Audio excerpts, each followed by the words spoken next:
আপাতত দূরে সরে এসেছি, প্রচুর মানুষের থেকে, প্রচুর অশান্তি থেকে।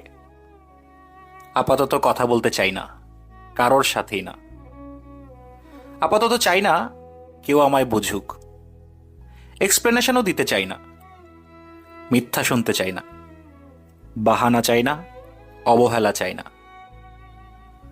যেখান যেখান থেকে আঘাত পেয়েছি সেসব জায়গায় ঘুরে তাকাতে চাই না। আপাতত নতুন করে আর কাউকে বিশ্বাস করতে চাই না।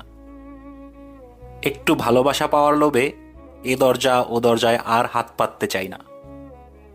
আপাতত শুধু দূরত্ব চাই, অনুভূতি থেকে, মানুষের থেকে।